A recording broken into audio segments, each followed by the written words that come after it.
الحمد لله وكفى والصلاة والسلام على أشرف الأنبياء وعلى آله المجتبى. أما بعد فأعوذ بالله من الشيطان الرجيم. بسم الله الرحمن الرحيم.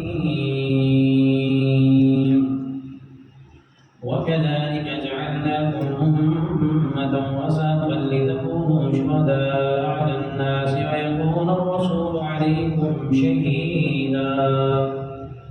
آمنت بالله صدق الله مولانا العظيم. إن الله وملائكته يصلون على النبي يا أيها الذين آمنوا صلوا عليه وسلموا تسليما.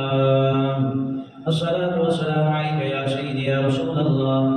الصلاة والسلام عليك يا سيدي يا حبيب الله. الصلاة والسلام عليك يا سيدي يا نور الله وعلى آلك وأصحابك يا سيدي يا محمد رسول الله. چمک تجھ سے پاتے ہیں سب پانے والے. چمک تجھ سے پاتے ہیں سب پانے والے. چمک تجھ سے پاتے ہیں سب پانے والے. میرا دل بھی چمکا دے چمکانے والے. میرا دل بھی چمکا دے چمکانے والے. مدینے کے خطے خدا تجھ کو رکھے. مدینے کے خطے خدا تجھ کو رکھے. غریبوں فقیروں کو ٹھہرانے والے. غریبوں فقیروں کو ٹھہرانے والے. تو زندہ ہے واللہ تو زندہ ہے واللہ. تو زندہ ہے واللہ تو زندہ ہے واللہ. میری چشم عالم سے چھپ جانے والے. میری چشم عالم سے چھپ جانے والے. حرم کی زمین قدم رکھ کے چلنا. حرم کی زمین قدم رکھ کے چلنا. رے سر کا موقع ہے او جانے والے. ارے سر کا موقع ہے او جانے والے. میں مجرم ہوں آقا مجھے ساتھ لے لو. میں مجرم ہوں آقا مجھے ساتھ لے لو. کہ رستے میں ہے جا بجا کھانے والے. چمک تجھ سے پاتے ہیں سب پانے والے. میرا دل بھی چمکا دے چمکانے والے. الحمد للہ کے بعد صلی اللہ علیہ وسلم میں ادینات پیش کرنے کی سعادت حاصل کرنے کے بعد واجب التعظیم لیکن تقریب نہایت ہی مکرم معظم حاضر محفل اللہ تعالیٰ کے فضل و کرم سے اس کے عزت و توفیق سے آج ہم سب اللہ کی بارگاہ میں حاضر ہیں. دعائے خلق کے کائنات ہم سب کا مل بیٹھنا اپنی بارگاہ میں قبول فرمائے. ایک آیت کریمہ کا کچھ حصہ تلاوت کیا ہے. آج کا جو ہمارا موضوع ہے حیات النبی صلی اللہ تعالیٰ علیہ وسلم. ہمارے آقا کریم صلی اللہ تعالیٰ علیہ وسلم کے بارے میں جو ہمارا عقیدہ ہے کہ آپ صلی اللہ علیہ وسلم اپنے روضہ اطہر کے اندر آپ تشریف فرما ہیں، آپ حیات ہیں. ہر آنے والے غلام کی بات کو سنتے بھی ہیں قیامت تک کے لیے سنتے رہیں گے، انہیں جواب بھی ارشاد فرماتے رہیں گے۔ اس موضوع کا نام حیات النبی ہے۔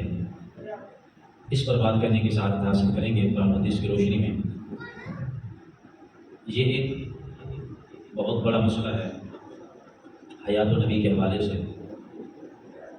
بعض لوگوں کا یہ عقیدہ ہے معاذ اللہ آقا کریم صلی اللہ علیہ وسلم مر کر مٹی میں مل گئے،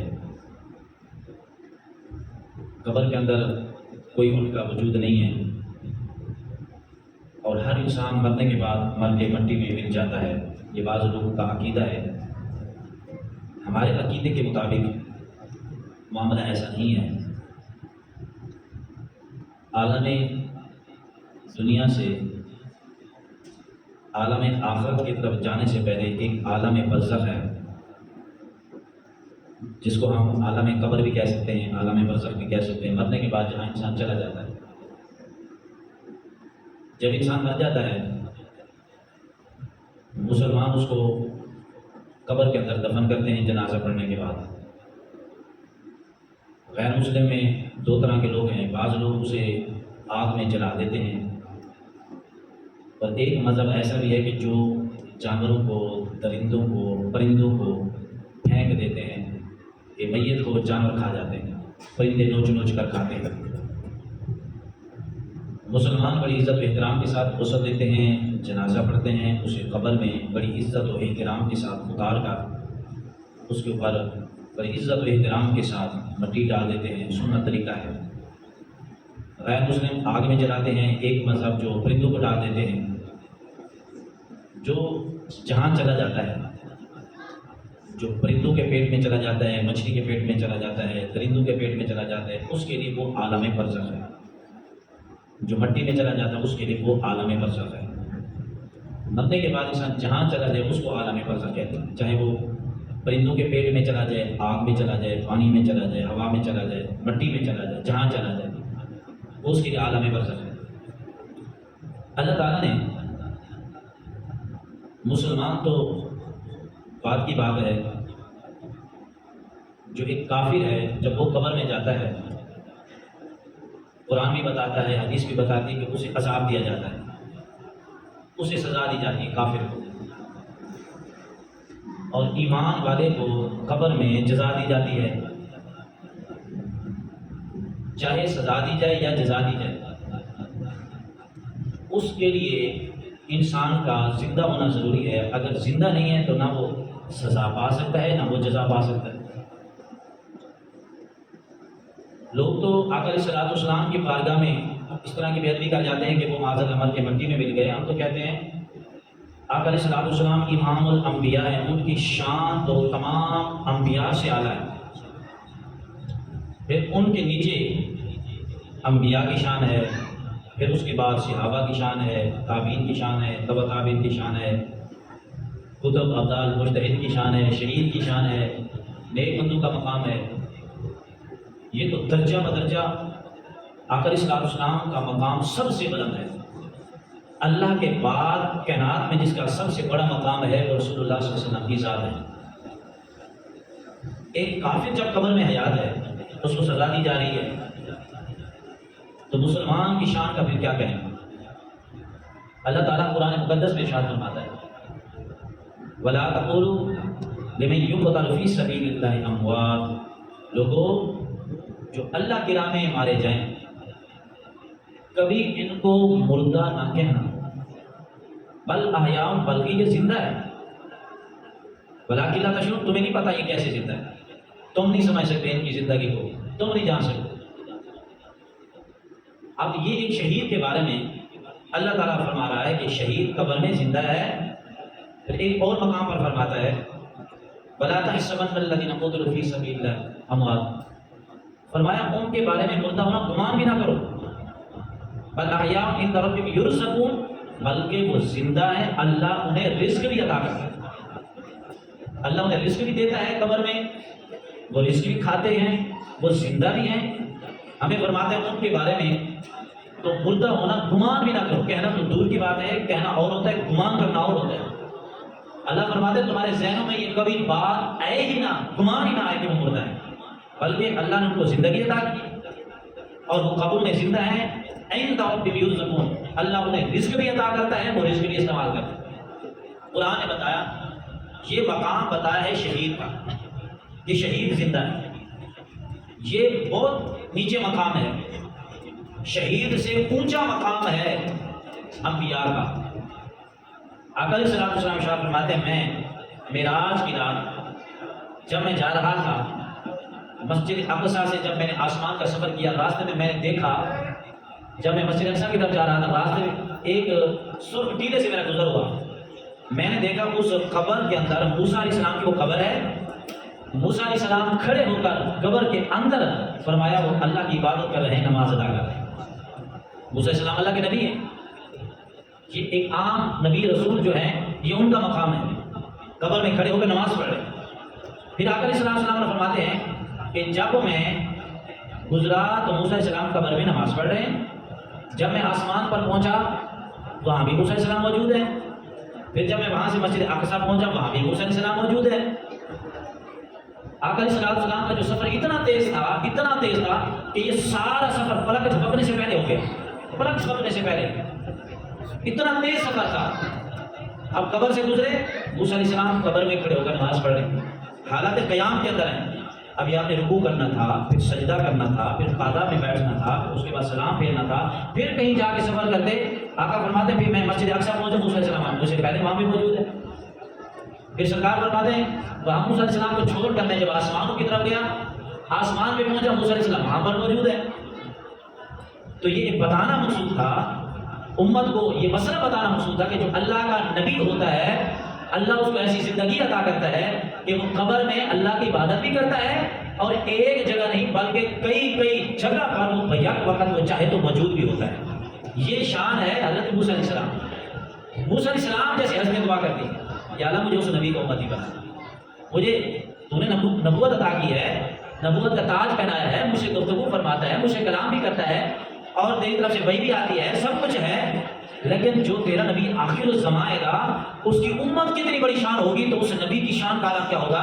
یا اللہ مجھے اس نبی کا امت ہی بنا دے، تو یہ شان ہے خدمت گاروں کی، تو سرکار کا عالم کیا ہوگا.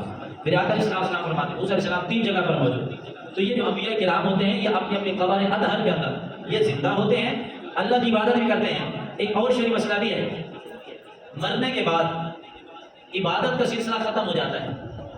ہم نماز پڑھتے ہیں جب مر جائیں گے، چاہے کوئی اللہ کا ولی ہے، کوئی بھی ہے، صحابی تک، مرنے کے بعد اعمال کا سلسلہ ختم ہو جاتا ہے. اب مرنے کے بعد قبر میں کوئی نماز نہیں پڑھے گا، کوئی صدقہ نہیں کرے گا، کوئی عمل نہیں کرے گا، سوائے انبیاء کے. انبیاء جس طرح دنیا کے اندر اللہ کی عبادت میں مصروف رہتے ہیں، قبر کے اندر بھی اسی طرح اللہ کی عبادت کے اندر وہ مصروف رہتے ہیں. قبر یا ہر کے اندر تمام انبیاء کے بارے میں، یہ تو تمام انبیاء کے بارے میں عقیدہ ہے. تو جو امام الانبیاء ہیں ان کے بارے میں پھر کیا عقیدہ ہوگا. اس لیے میرے آقا علیہ السلام کے متعلق اللہ تعالیٰ نے قرآن مقدس کے اندر فرمایا ہم نے تمہیں درمیانی امت بنایا، تم ایک دوسرے پر گواہ ہو. وَيَكُونَ الرَّسُولُ عَلَيْكُمْ شَهِيدًا، میرا جو محبوب ہے وہ تم سب پر گواہ ہوگا قیامت کے دن. اب گرامر کے لحاظ سے اللہ نے اپنے محبوب کو ہمارے اوپر گواہ بنایا ہے. اسی طرح قرآن کی اور بھی کئی آیتیں ہیں جن کا مفہوم یہ ہے کہ آقا علیہ السلام گواہ بن کر اس امت پر جو ہے تشریف لائے. قیامت کے دن اللہ تعالیٰ دوسری امتوں سے پوچھے گا تم نے فلاں کام کیا تھا، فلاں کام کیا تھا، تو اب وہ کہیں گے یا اللہ ہم نے یہ کام کیا تھا. مثال کے طور پر نماز، اللہ فرمائے گا تم نے نماز پڑھی تھی، وہ کہیں گے یا اللہ ہم نے نماز پڑھی تھی. اللہ تعالیٰ فرمائے گا گواہ لے آؤ. تمہاری گواہی کون دے گا؟ گواہ لے آؤ. اب امت بنی اسرائیل کی، حضرت موسیٰ علیہ السلام کی، عیسیٰ علیہ السلام کی، نوح علیہ السلام کی، شیشہ، جتنی بھی امتیں گزری ہیں 1.25 لاکھ کم و بیش پیغمبروں کی امتیں، ان سے جب اللہ تعالیٰ پوچھے گا بتاؤ تم نے نماز پڑھی، یا کوئی بھی عمل کے بارے میں پوچھے گا، وہ کہے گا یا اللہ ہم نے یہ عمل کیا ہے. اللہ تعالیٰ فرمائے گا گواہ لے آؤ. اب گواہ کے لیے وہ کس کو لے جائیں گے؟ امت ہے پہلے نبیوں کی، گواہ کے لیے لے کے جائیں گے میرے مصطفیٰ کی امت کو، ہمیں لے کے جائیں گے. اللہ تعالیٰ ہم سے پوچھے گا تم اس کی گواہی دے رہے ہو، اس کی تم جو گواہی دے رہے ہو کیا تم اس وقت موجود تھے؟ گواہ کے لیے موجود ہونا ضروری ہے. کوئی معاملہ اللہ نہ کہ ہو جاتا ہے، جو بندہ وہاں موقع پہ موجود ہوتا ہے نا وہ بتاتا ہے میں نے یہ منظر اپنی آنکھوں سے دیکھا ہے، کانوں سے سنا ہے، اس طرح معاملہ ہوا ہے، اس طرح بات ہوئی ہے، اس طرح یہ سارا کچھ ہوا ہے، میں نے اپنی آنکھوں سے دیکھا ہے۔ جو بندہ اپنی آنکھوں سے دیکھے گا، کان سے سنے گا، وہ گواہی دے سکتا ہے۔ جس نے دیکھا بھی نہیں، سنا بھی نہیں، اس کی گواہی نہ وہ دے سکتا ہے نہ قبول کی جاتی ہے۔ اگر وہ بولے کبھی صحیح تو جج اس کی کبھی گواہی کو قبول نہیں کرتا۔ اب معاملہ ہوگا قیامت کے دن، اللہ تعالیٰ ہم سے پوچھے گا، مثال کے طور پر آپ سے پوچھے گا، آپ گواہی دے رہے ہوں گے بنی اسرائیل کی قوم کی، یا اللہ اس نے نماز پڑھی ہے؟ اللہ تعالیٰ آپ سے پوچھے گا، آپ اس وقت تھے ہی نہیں، آپ نے تو دیکھا ہی نہیں، تم کیسے گواہی دے رہے ہو؟ اس وقت یہ علم بھی عطا فرمائے گا، رسول اللہ صلی اللہ علیہ وسلم کی طرف سے بھی بیان ہو جائے گا، پھر ہم جواب دیں گے اللہ تعالیٰ کی بارگاہ میں، یا اللہ ہم نے اس کو دیکھا بھی نہیں، ہم نے اس کو کانوں سے نیکی کرتے نہ سنا ہے نہ دیکھا ہے، ہمیں تیرے محبوب نے بتایا ہے، اس وجہ سے ہم گواہی دے رہے ہیں۔ آقا علیہ السلام ہمیں بیان فرمائیں گے اس نے یہ کام کیا، دے دو گواہی، اس نے یہ کام کیا، دے دو گواہی، میں نے سنا ہے۔ اب پوری کائنات کی جو گواہی دے رہے ہوں گے وہ رسول اللہ صلی اللہ علیہ وسلم ہی دے رہے ہوں گے۔ اسی لیے اللہ تعالیٰ نے آپ کے بارے میں فرمایا وَيَكُونَ الرَّسُولُ عَلَيْكُمْ شَهِيدًا، اے لوگوں ہم نے اپنے نبی کو تمہارے اوپر گواہ بنا کے بھیجا ہے۔ گواہ وہ ہوتا ہے جو موقع پر موجود ہو، اپنی آنکھوں سے دیکھے، کانوں سے سنے، پھر وہ قیامت کے دن گواہی دے گا۔ پتہ یہ چلا آقا علیہ السلام جب قیامت کے دن ہمارے بارے میں، بنی اسرائیل کے بارے میں، سارے لوگوں کے بارے میں جب گواہی دیں گے، پتہ چلا آقا علیہ السلام کو اللہ نے یہ طاقت عطا کی ہے، پھر آقا علیہ السلام آنکھوں سے سارے معاملات دیکھ بھی رہے ہیں اور اپنے کانوں سے سن بھی رہے ہیں، اور قیامت کے دن آقا علیہ السلام گواہی بھی عطا فرمائیں گے۔ اس لیے آقا علیہ السلام سے پوچھا گیا آقا علیہ السلام سے، اس حدیث پاک کو کئی محدثین نے روایت کیا، دلائل الخیرات شریف کے مصنف نے بھی روایت کیا، فرماتے آقا علیہ السلام سے پوچھا کہ یا رسول اللہ دنیا میں آپ ہمارا درود پاک پڑھنا سنتے بھی ہیں؟ جواب ارشاد فرماتے ہیں آقا علیہ السلام نے بیان فرمایا میری امت، میرا بندہ کائنات کے کسی کونے میں بیٹھ کر جب مجھے السلام علیکم ایھا النبی کہتا ہے، میں محمد اس کے سلام کا جواب دے گا۔ میرے کائنات کے اندر کسی کونے میں بیٹھ کر میری امت کا کوئی بھی بندہ مجھ پہ درود پڑھتا ہے، سارا ہفتہ فرشتے پہنچ جاتے ہیں، شب جمعہ اور جمعہ والے دن فرمایا میں خود اپنے کانوں سے سنتا بھی ہوں اور ان کو جواب بھی عطا فرماتا ہوں۔ صحابہ نے عرض کیا رسول اللہ جب آپ دنیا سے چلے جائیں گے، پردہ فرما کے چلے جائیں گے، اس کے بعد پھر کیا ہوگا؟ آقا علیہ السلام ارشاد فرمایا، اس کو کئی محدثین نے حدیث پاک کو روایت کے فرمایا ان اللہ تعالی حرم علی الارض ان تاکل اجساد الانبیاء، فرمایا لوگوں اللہ نے زمین پر حرام کر دیا ہے، ہر چیز پر حرام کر دیا ہے کہ وہ نبیوں کے جسم کو کھائے۔ فرمایا ہر میں نہیں، ہمارا جسم گل نہیں سکتا، سڑ نہیں سکتا، کوئی کھا نہیں سکتا، جس طرح دنیا کے اندر بیٹھ کر میں تمہارے سلام کا جواب دیتا ہوں، اسی طرح قبر کے اندر بھی بیٹھ کر میں تمہارے سوالوں کا جواب بھی دیتا رہوں گا، جو سلام کرے گا میں اس کے سلام کا اسے جواب بھی عطا فرماتا رہوں گا۔ یہ تو آقا علیہ السلام کی شان ہے۔ آقا علیہ السلام کے غلاموں کی شان تو ایسی ہے کہ وہ دنیا میں قبر کے اندر جا کر وہ زندہ ہیں، تو آقا علیہ السلام کی شان کا عالم کیا ہوگا؟ آقا علیہ السلام کے عام غلام زندہ، عام اللہ کے ولی اپنے اپنے قبروں کے اندر زندہ ہیں۔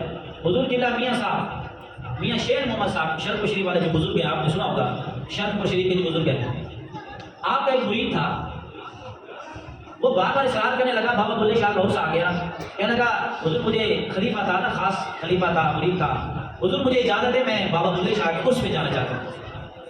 آپ نے فرمایا جانے دے، رہنے دے، ادھر رک جا۔ اس بات کو میاں صاحب کی جو کتاب ہے اس کے اندر بھی لکھا گیا ہے۔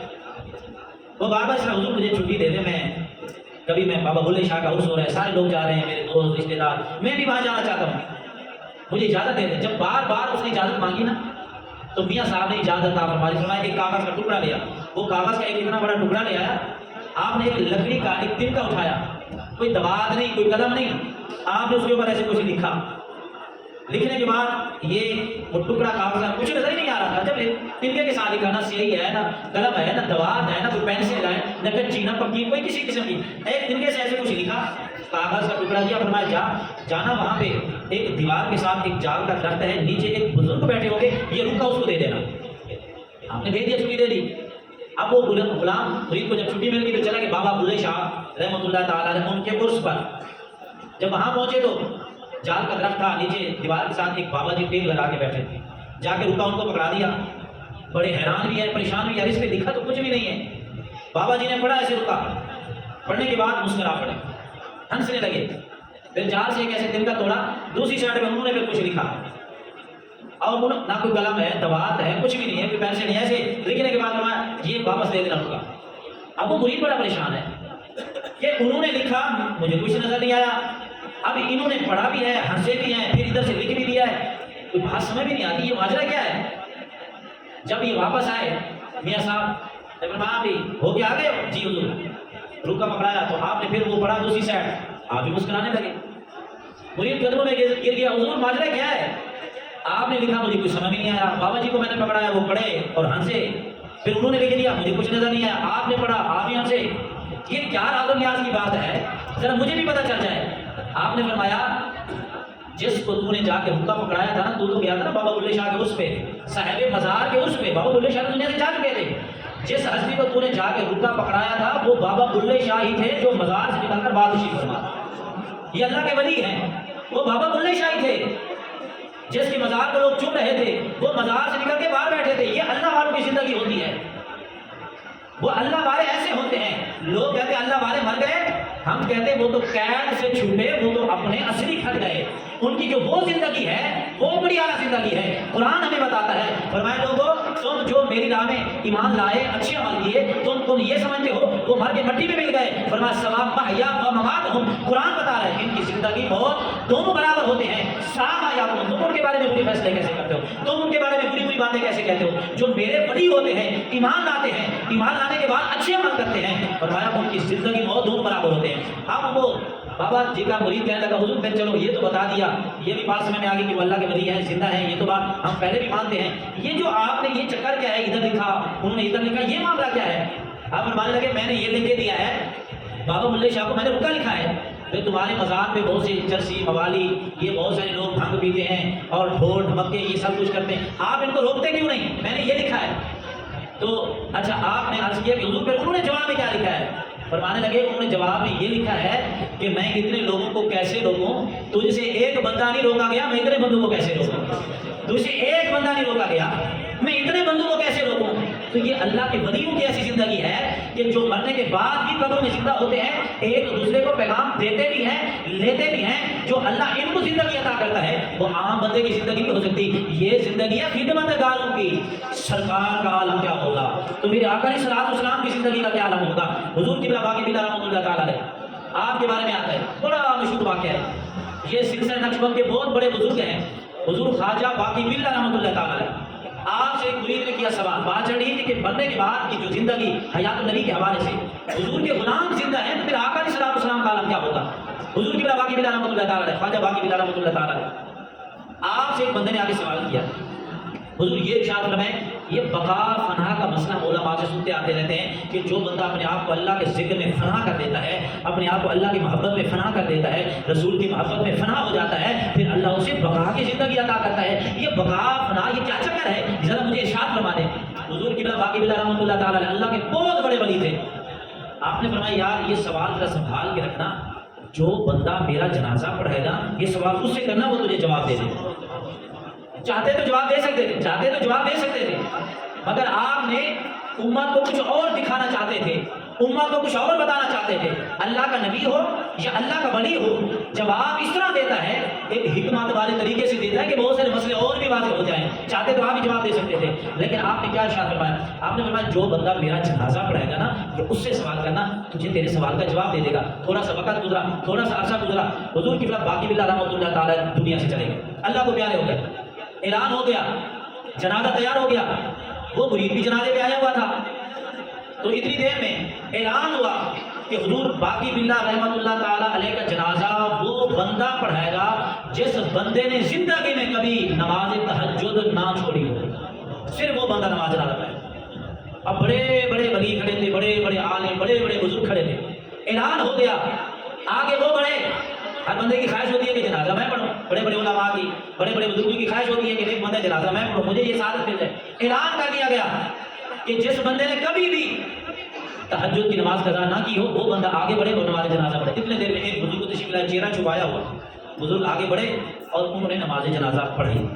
پڑھانے کے بعد وہ مرید بھی کھڑا تھا جس نے سوال پوچھنا تھا، حضور بقا کسے کہتے ہیں، فنا کے، وہ دوڑا دوڑایا، بازو سے تھام لیا، حضور مہربانی فرما دیں، آپ اللہ کے نیک بندے ہیں، میں نے یہ سوال حضور کی بلا باقی بلّہ جو چاہتے پہ لیٹے ہوئے، ان سے میں نے سوال کیا تھا، بقا کسے کہتے ہیں، فنا کسے کہتے ہیں، آپ نے مجھے ارشاد فرمایا جو بندہ میرا جنازہ پڑھے گا سوال اسی سے کرنا۔ حضور جواب ارشاد فرما دیں، بقا کسے کہتے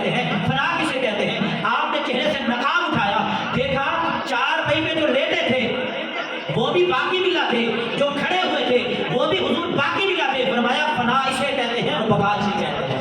تو پتہ یہ چلا کہ جو اللہ کے ولی ہوتے ہیں یہ دنیا سے جب پردہ کرتے ہیں، پردہ کرنے کے بعد سوا محیا و مماتہم، اللہ ان کو ایسی زندگی عطا کرتا ہے جس طرح ان کی دنیا کی زندگی ہوتی ہے۔ فرمایا یہ جو مر گئے ہیں یہ فنا ہو گئے ہیں، یہ جو تیرے سامنے کھڑے ہیں اس کو بقا کہتے ہیں۔ مرید کو مسئلہ تو سمجھ میں آ گیا لیکن امت کو بھی پتہ چل گیا لوگوں یہ جو اللہ کے ولی ہوتے ہیں ان کے بارے میں لوگ جو چاہے بکواس کرتے رہیں، جو چاہے بولتے رہیں، لیکن ہمارا یہ عقیدہ ہے اللہ کا جو ولی ہوتا ہے وہ مرنے کے بعد بھی اپنی خبر کے اندر زندہ ہوتا ہے۔ یہ شان ہے خدمت گاروں کی، یہ شان بتا رہا ہوں خدمت گاروں کی، یہ اللہ کے نبی کے غلاموں کی شان ہے۔ جس نبی کے غلام کی یہ شان ہو اس نبی کی شان کیا ہوگی؟ اسی لیے میرے آقا علیہ السلام کے بارے میں میرے آقا خود فرماتے ہیں، فرمایا قیامت تک جو بندہ میری خبر پر آئے گا اور مجھے سلام کرے گا میں محمد اسے جواب ہی عطا کروں گا۔ فرمایا قیامت تک کے لیے کوئی بھی میرا امتی میری قبر پر آ کر کھڑے ہوگا، جو حاجت مجھ سے مانگے گا میرا وسیلہ دے کر اللہ سے جس حاجت کا سوال کرے گا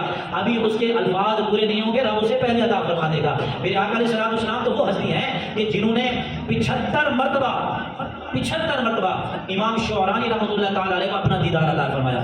حضور سید اعلیٰ حضرت جب مدینہ طیبہ گئے عرض کیا آقا اگر دیدار مل جائے تو یہ خیرات مل جائے تو مجھے اور کیا چاہیے؟ حضور سید اعلیٰ حضرت فرماتے ہیں میری آنکھ لگی، میں نے کیا منظر دیکھا کہ میرے آقا علیہ السلام نے مجھے اپنا دیدار عطا فرما دیا۔ جب بیدار ہوئے تو آپ نے قلم اٹھایا، آپ نے ایک کلام لکھا، آج بھی وہ کلام لوگ پڑھتے ہیں، تو زندہ ہے واللہ، تو زندہ ہے واللہ، اللہ کی عزت کی قسم آقا آپ تو زندہ ہیں، میری چشم عالم سے چھپ جانے والے یہ تو میری آنکھیں ہیں کہ ہم آپ کو دیکھ نہیں سکتے۔ بہت سارے حیات نبی صلی اللہ علیہ وسلم کے موضوع پر اعتراضات بھی ہوتے ہیں لیکن ہمارا یہ عقیدہ ہے، ہمارا عقیدہ قرآن حدیث کے مطابق ہے اور ہمارا یہ عقیدہ ہے ہمارے نبی ہمارے ولی اپنے مزارات کے اندر زندہ ہیں اور آنے والے اپنے غلاموں کی بات کو سنتے بھی ہیں، ان کو جواب بھی عطا فرماتے ہیں، جس کو مدد کی ضرورت ہو اس کی وہ مدد بھی فرماتے ہیں۔ کتابیں علماء نے بھر دی، ہمارے محدثین مفسرین نے کتابیں لکھ دی، حوالوں کے انبار لگا دیے ہیں، مگر جس کے نصیب میں اللہ نے ہدایت لکھی ہے وہ مان لیتا ہے کہ بے شک یہ حق ہے۔